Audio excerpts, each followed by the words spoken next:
Estou de volta aqui para mais um vídeo e esse quadro, né, relacionado a esse vídeo, será um quadro em diversas partes. Será um quadro onde eu vou comentar aqui a cronologia das histórias do Incrível Hulk no Brasil. Né? Cronologia não, né? As histórias do Hulk que foram publicadas no Brasil, ou seja, em ordem cronológica ou não.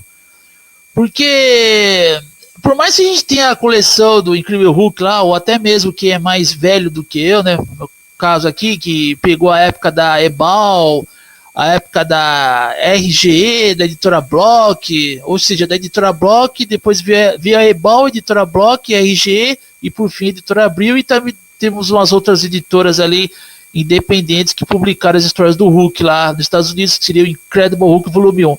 Então, por mais que a gente tenha parte, pelo menos eu tenho parte dessa coleção dos formatinhos lombada quadrada, vocês vão perceber nesse vídeo, na primeira parte desse quadro, comentando as histórias do Hulk que foram publicadas no Brasil, que nem tudo é o que parece. Porque durante, né, conforme eu for comentando as histórias do Hulk que foram publicadas no Brasil, desde os primórdios ali da editora Ebal, que trazia ainda em preto e branco, né? Não eram coloridas as histórias. O contrário dos Estados Unidos lá, que o título Tales to Astonish do Incrível Hulk já trazia histórias coloridas, mas aqui no Brasil, né, demorou para vir a serem coloridas. Essas histórias eram em preto e branco, que na época lá a editora Ebal trazia. Então vocês vão perceber nesse vídeo que, como já disse aqui, né, nem tudo é o que parece, nem tudo é as mil maravilhas. É claro que com a internet ficou muito mais fácil a gente estar a par da ordem cronológica das histórias do Incrível Hulk. O que, na verdade, a gente nem tinha ideia, né, de qual edição viria a seguir, como seria a ordem adequada para acompanhar cada edição. A gente não tinha ideia, a gente dependia dessas editoras para que elas publicassem as histórias do Brasil. Mas vocês vão ver aqui que tanto a Ebal, a editora Block, a editora RGE e a editora Abril, eles publicaram histórias do Hulk em ordem aleatória. E vamos dizer assim, em ordem aleatória eu quero dizer assim, praticamente fora de ordem. Porque na Ebal nós tivemos ali o álbum gigante que trazia histórias do Hulk em parceria com Namor, o Príncipe Submarino, que pela ordem lá nos Estados Unidos, o título Tales to Astonish, quando a edição do Hulk foi cancelada lá nos Estados Unidos, né, que durou apenas 6 edições, a era do Hulk, do Stan Lee, Jack Kirby, dos anos 60, o Hulk partiu para o título Tales to Astonish, e antes do Tales to Astonish, ele acabou fazendo participações de títulos como Homem-Aranha, Capitão América, Quarteto Fantástico, e é claro que depois o Hulk integrou a equipe Os Vingadores. O Hulk é um membro fundador dessa equipe. Então, quando tivemos aquelas histórias ali nos Estados Unidos, publicadas originalmente, obviamente, nos Estados Unidos, as editoras brasileiras não trouxeram essas histórias aqui. Na verdade, elas passariam a trazer essas histórias, mas como eu já disse aqui, em ordem aleatória, não foi em ordem cronológica, não foi começando pela edição 1, começando pelas participações do Hulk mesmo, por exemplo, assim, depois que terminou as edições do Hulk, as 6 edições do Hulk, as editoras não trouxeram em ordem cronológica, em ordem cronológica mesmo, cada participação do Hulk, cada título que o Hulk estaria relacionado depois das 6 edições dele, elas não trouxeram em ordem cronológica no Brasil, tá? Tanto essas editoras que eu falei, Ebal, Block, RGE e Editora Abril, elas não trouxeram em ordem cronológica. Mas é claro que hoje, se você ver no Mercado Livre, o Hulk, os formatinhos do Hulk mesmo, o pessoal pede um preço absurdo ali. Até mesmo pela coleção. Mas quando a gente para pensar aqui, raciocinar, não se deixando levar por aquele lado consumidor, para aquele lado cego, né, que infelizmente muitos boçais aí do YouTube acabam se deixando levar, mas quando a gente age conscientemente, a gente vê que adquirir mesmo esses formatinhos é uma ideia totalmente errada, pelo menos na minha opinião. Readquirir, né? Readquiri-los. É uma ideia totalmente errada. Mas é claro que nesse ponto aqui, dos formatinhos, não tem mais como a gente readquiri-los, né? Porque depois que a Panini, e nesse ponto a Panini esteve muito certa mesmo, na época lá, em ter publicado histórias do Hulk, que essas editoras ainda nem havia publicado, nem, por exemplo, lançar a coleção histórica Marvel. Isso foi um grande ponto a favor da Panini na época, publicar essas histórias, que infelizmente não deu certo, porque vamos supor, se a coleção histórica do Hulk prosseguisse, não fosse apenas fogo de palha, como a Panini está acostumada a fazer com todas as publicações que lançam no Brasil, né? Tudo que eles publicam, na verdade, a Panini está acostumada a fazer isso com tudo que eles publicam no Brasil.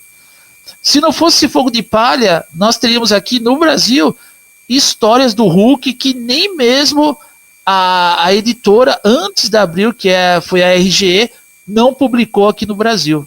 E tem muita coisa ali que da RG, na verdade não muito, né, mas algumas coisas que foram descontinuadas.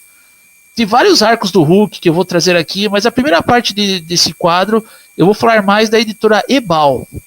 Então eu vou mostrar para vocês que a editora Ebal já pegou a ordem das histórias do Hulk com o Namor publicadas em Tales to Astonish, já em ordem aleatória. Eles deram uma boa avançada na cronologia e publicaram naquele álbum gigante em ordem aleatória. E é claro que muitos colecionadores que gostam ali de se gabarem, não, eu tenho o álbum gigante número 0 aqui, isso é um item muito raro de se encontrar. Bom, para quem tem internet e se informa, né, como já dizia o bom e velho ex-presidente Jair Messias Bolsonaro, quem tem a ferramenta, basta se informar adequadamente e ver o que vocês precisam para se manterem informados, né? Enfim, vocês já entenderam aí, né? Enfim, é só um exemplo aqui que eu estou citando.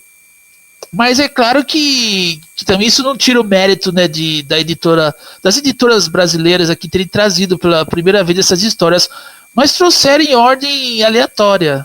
Esse é o problema. E a editora Ebal trouxe em ordem aleatória.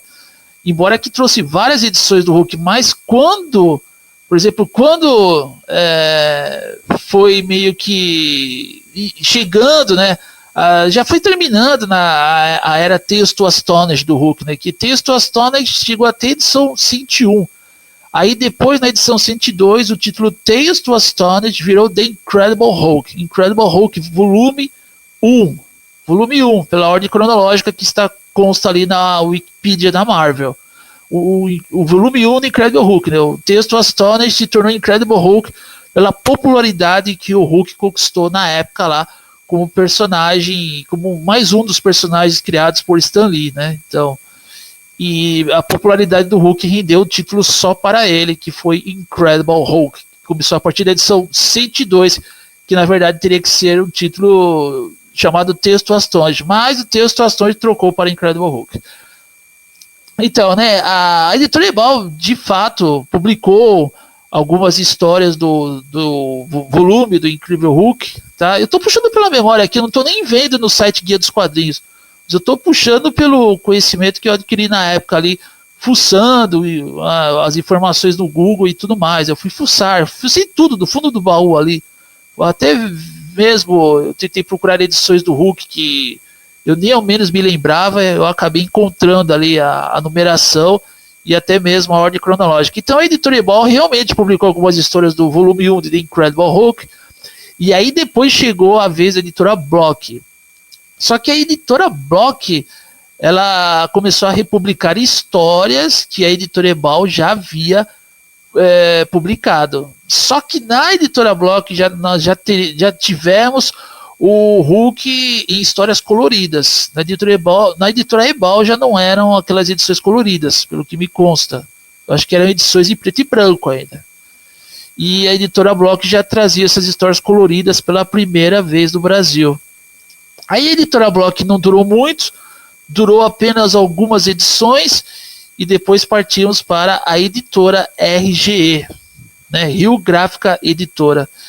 Bom, e falando aqui da Block, né, a Block também trouxe aquele bloquinho extra, o Incrível Hulk, que trouxe na capa o Lu Ferrido, né, que a série de TV do Hulk estava se destacando na época lá como um dos melhores seriados televisivos, ou o melhor seriado televisivo da época, muito melhor do que Mulher Maravilha, melhor do que o seriado do Batman, melhor do que todos. O Incrível Hulk, seriado da série O Incrível Hulk, era a melhor série da época, e estampava várias capas dos quadrinhos do Hulk, que eram das histórias do Hulk, né, que as editoras traziam para o Brasil aqui, publicadas no Brasil, na verdade.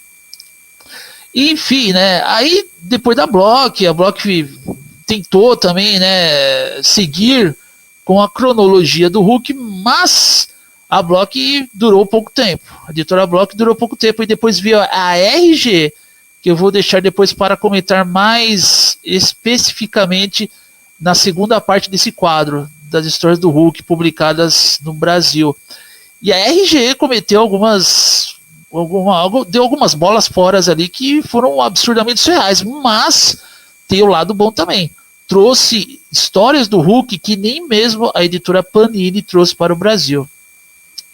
Na verdade, quando a editora Panini estava trazendo essas histórias clássicas da Marvel, que nem, por exemplo, a editora Panini trouxe a edição Tales to Astonish 59, que, pelo que me consta, era uma história inédita, do que trouxe, né, praticamente o que viria a ser a pré-estreia do Hulk no título Tales to Astonish, onde ele divide essa história com um personagem chamado Gigante, tá? Ele divide com esse personagem. Depois, na edição 60, o Hulk passa a estrear oficialmente no título Tales to Astonish, que é o Tales to Astonish número 60, numeração lá nos Estados Unidos. Então, a editora Panini trouxe a edição número 59, que para a época, para a época que a Panini trouxe essa edição para o Brasil, era uma história inédita do Hulk ao lado do Gigante.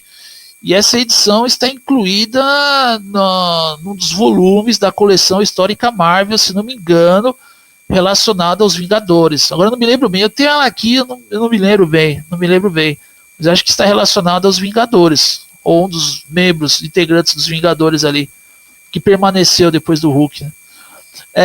Aí, né, enfim, né, só citando o exemplo aqui, deixando dentro do contexto, a Panini trouxe essas histórias para o Brasil, algumas histórias inéditas, que nem, por exemplo, as edições do Hulk, as 6 primeiras edições do Hulk, eu pelo menos não me lembro de nenhuma outra editora antes da Panini ter trazido essas histórias para o Brasil. No máximo trouxeram ali o Incrível Hulk número 1, né, de 1962, de 1 de maio de 1962, o ano, né, que ele foi criado, o dia do ano que ele foi criado ali, mês e tudo mais.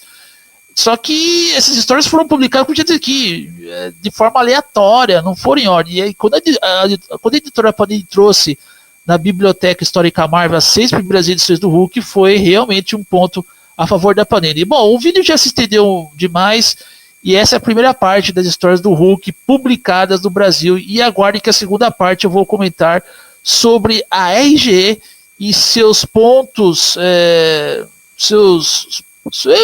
ponto, né?